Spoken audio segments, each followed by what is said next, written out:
Verse 15, Ephesians 1 hanggang 16, ganito ang sabi.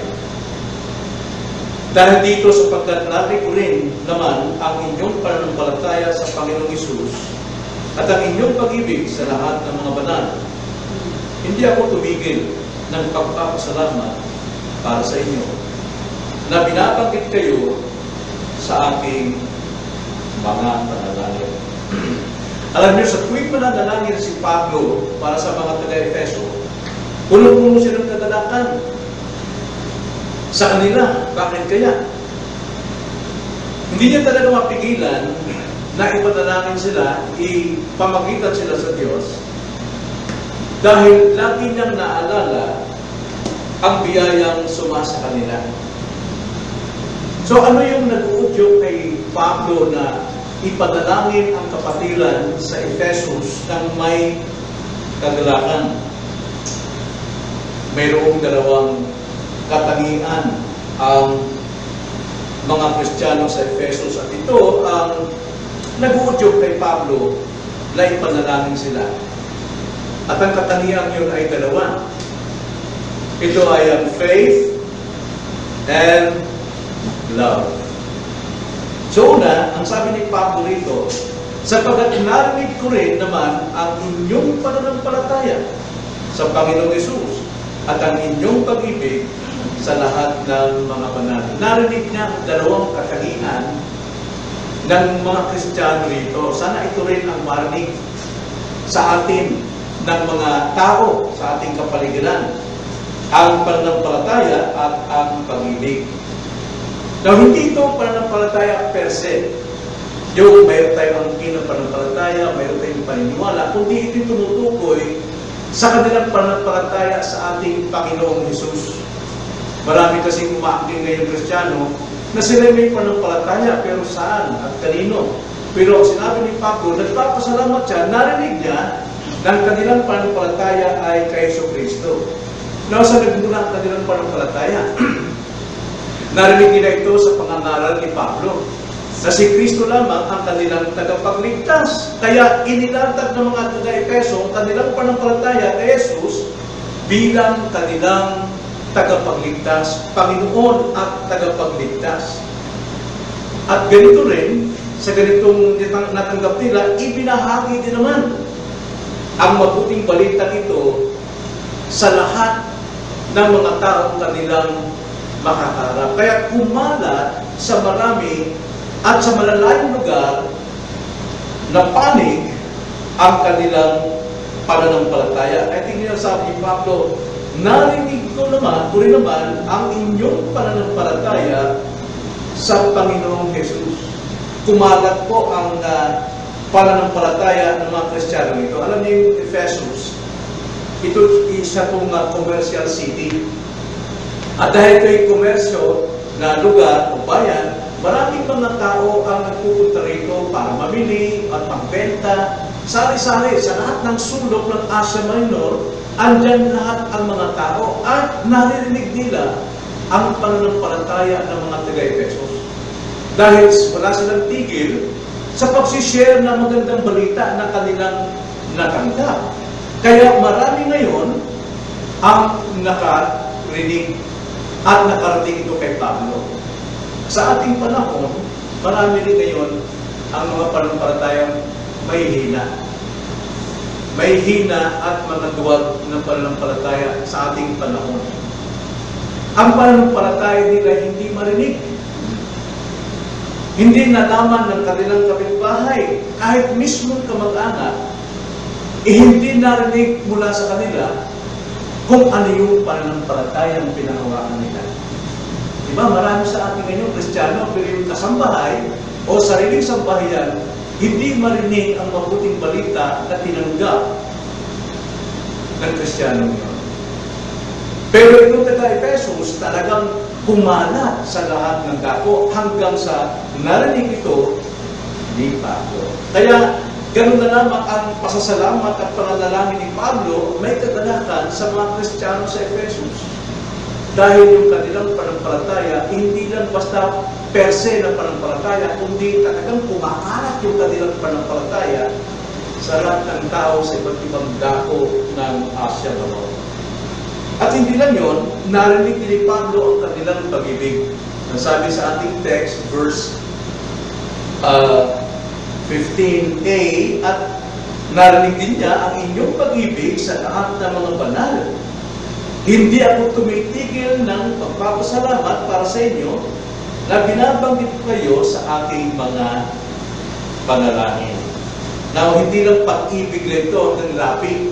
Now, maraming Kristiyano sa muso pero wala sa puso. Pero makikita natin dito sa Ephesians, maraming Kristiyano may pag-ibig pero hindi sa salita kundi nakikita sa gawa. So ito'y isa pang nag-uudyo kay Pablo para ipanalangin sila na may kagalakan sa Diyos. Pag-ibig ang dahilan kung bakit nanalangin si Pablo para sa kanila. Dahil ang pag-ibig nila hindi sa labi, kundi pag-ibig nila sa kapwa mga banal. Sa kapwa may katulad ng pananampalataya. Pag-ibig ng mga banal sa ibang mananampalataya. Alam natin na hindi lahat ng pananampalataya ay lovable. No? Hindi ka ibig-ibig, minsan nakakainis. Pero itong mga tao ito, Kristiyano, tinanggap nila lahat anumang klase, anumang ugali ng mga tao yun o Kristiyano yun dahil sila ay mga hospitable. Wala silang tinatanggihan at wala silang kinakapihan, kundi lahat para sa kanila ay katanggap-tanggap ang mga kapatid. At hindi lamang sila lovable, hospitable, kundi sila yung mga thoughtful. Mga talagang nag-aalala at the same time mga magpusang loob, ay bukas ang palad sa kanilang pagtulong. Ganyan po ang pag-ibig. Ganyan nakikita ang pag-ibig ng mga taga-Efeso. Bakit nagagawa ito? Dahil sa kaligtasan tinanggap nila. Yung kaligtasan yun ang nagdadala sa kanila upang ipakita, ipahayag at isagawa ang pag-ibig. No? Pero din pag-pray din natin sa ating mga sarili at sa ating mga kapatid na hindi lamang sila maringgan o marinig ang kanilang panampalataya na nagsishare ng mabuting balita, kundi ang pag-ibig na marunong tumulong, umalinga, hospitable sa lahat ng may katulad na pananampalataya. At ang pag-ibig nito ay higit pa sa mga kamag-anakan o kalahi. Dahil maging ang kaaway, alam natin, iniibig o naiibig ng Kristiyano. So pag-ibig sa kapwa ay nakikitang patunay bilang mga Kristiyano. Ang sabi nga sa John chapter 16, mag-ibigan kayo sa inyong kapwa sapagkat sa inyong pag-iibigan, makikilala ng lahat na kayo'y aking mga alagad. So, bilang mga Kristiyano rin sa Ephesus, ang kanilang pag-ibig tunay. Hindi sila nakikitaan ng katitisuran sa kapwa mananampalataya.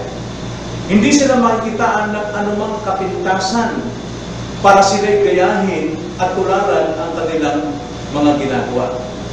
Yung pong tinatawag na hindi natitisod ang kapwa. Kadalasan ang alam natin tisod, na-offend. Iba yung offend. Yung tisod, ibig sabihin, nakitaan ka ng bisyo, pwede pala sa iyo, gagayahin nila. Kaya sila ay namumuhay sa bisyo dahil nakikita sa iyo. Ang isang totoong Kristiyano na umiibig sa kapwa, iniingatan niya ang kanyang sarili na hindi siya maging kakitisuran ng kapwa mananampalataya. Hindi siya nagiging sanhi para gayahin ang kanyang ginagawa. So yun po yung pag-ibig ng Kristiyano. So ito yung narinig ni Pablo. Pananampalataya sa Panginoon Kristo, gumagana dahil sa kanilang pag-share. At narinig ni Pablo ang pag-ibig para sa mga banal. Walang natisod na mga kapatid, lahat ay kanilang tinanggap. So ngayon, gabi, ipanalangin natin ang kalaguan ng mga believers, na mga members sa kanilang pananampalataya sa Panginoon. Pag sinabing kalaguan, dapat makita sa atin, nagsishare tayo sa ating anak, sa ating pamilya, sa ating kamag-anak, sa ating kapitbahay. Hindi pananampalatayang duwag at hindi pananampalatayang mahina. Dapat malaman ng ating mga kamag-anak kung anong pananampalataya mayroon tayo. Tularan natin yung kainitan ng mga Iglesia ni Cristo.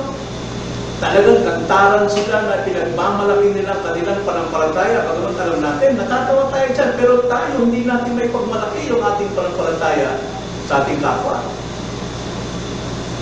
Parang atin lang pinitintasin ng Iglesia ni Cristo, pero hangaan natin yung kanilang kainitan na ipahayag yung kanilang maling aral.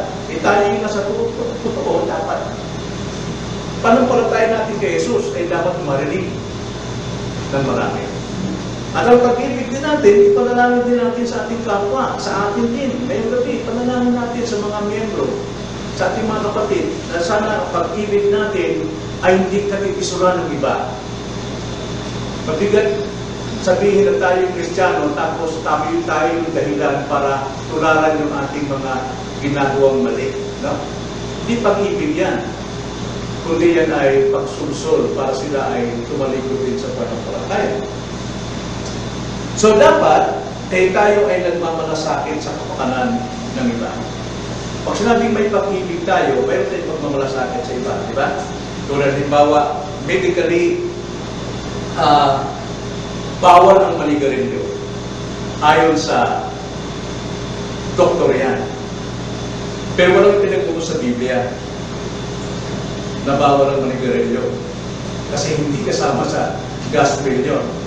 Pero babasahin natin ang Galatians chapter 5, verse 19 hanggang 21, lahat ng klase ng bisyo kasama doon. At tulad ng mga bagay nito. Sabi, kung tayo nagmamahal sa ating kapwa, tulad ng paninigarilyo, alam natin, yung mga, sino yung second, ano yun? Yung mga nakakalanghap lang, second hand smoke ba yun? Sino yung unang nagkaka-cancer kayo sa iyo? Ngayon, kung mahal mo ang iyong mga anak, mahal mo ang iyong mga magulang, dapat, hindi ka dapat maging sanhi ng cancer ng iyong pamilya. So, ito yung sinasabi sa Bible na ipanalangin natin ang kalaguan natin sa pag-ibig na hindi tayo ang magiging sanhi ng kasalanan ng iba. Kasi nakikita sa atin, pwede naman pala na nangatwiran pa tayo, gawin natin yung mali. Kaya yung mga may hina, gagayahin ka. At dahil sa iyo, sila ay nagkakasala at nalalayo sa pananampalataya. Kung mayroon tayong pagmamahal, pag-ibig sa ating kapwa, huwag nating hayaan tayo pang maging sanhi para ang ating mga anak ay magka-cancer sa kanilang mga bata. Kailangan itigil natin. Dahil sa pag-ibig natin sa ating kapwa, pag-ibig natin sa Diyos, itigil natin anumang kakikisuhan na sanhi. So, ipanalangin natin na maging lantad ang ating pag-ibig sa mga kapatid. Nakikita ng kapwa ang ating pag-ibig. Gaya sa John 13:35, nabanggit ko rin na, sabi, sa pamamagitan nito, ay makikilala ng lahat ng mga tao na kayo ay aking mga alagad kung kayo'y may pag-ibig sa isa't isa. Kung tayo may pag-ibig, ibig sabihin meron tayong pag-aalala, pagmamalasakit sa ating kapwa, na dahil sa atin sila pa ang napapahama, dapat pag-ibig yung ating ipailan. Itigil natin anumang katipisuran. Sapagat sabi nga sa 1 John 5:1, ang sino mang sumasampalataya na si Jesus ay siyang Kristo ay ipinanganak ng Diyos. At ang bawat ipinanganak ng Diyos ay umiibig sa magulang. At hindi lang sa magulang, kundi umiibig din sa mga anak. Ibig sabihin, kung tayo ipinanganak na muli, umiibig tayo sa Diyos. At hindi lang sa Diyos, kundi sa ating mga kapatid. Okay, so ngayong gabi, yun ating layunin, ating pananalangin. Panalangin natin ang ating mga kapatid na lumago sa panampalataya kay Jesus at lumago sa pag-ibig sa kapwa mananampalataya. Ay manalangin. Panginoon, salamat po sa inyong pong mga salita. Tunay na ito po ay katotohanan at nanungusap kayo sa amin, sa bawat isa, sapagat nakikita ninyo ang aming pong kakulangan, kahinaan. Hindi makita sa amin ang pananampalataya, hindi marinig ng aming mga kamag-anak kung gaano kadakilang tagapagligtas si Jesus. Napakahina ng aming pananampalataya at napakaduwag. At hindi lamang yung Panginoon, hindi pa makita sa amin ang pag-ibig sapagkat kuminsan kami pang nagiging katitisunan sa aming kapwa. Kaya hindi na po sila magana at maakay sa kalokohanan sapagkat nakikita ito sa mga nagsasabi Kristiyano na kanyang pinagmamahal iba ang maling gawa. Nawa nga po lumago kami sa pag-ibig upang ang pag-ibig namin ay makapagpapatibay sa aming kapwa kapatid at ang pag-ibig namin ay makapagdadala sa mga makasalanan tungo kay Kristo para sa kanilang kaligtasan. Aming dalangin sa pangalan ng Panginoon Jesus. Amen.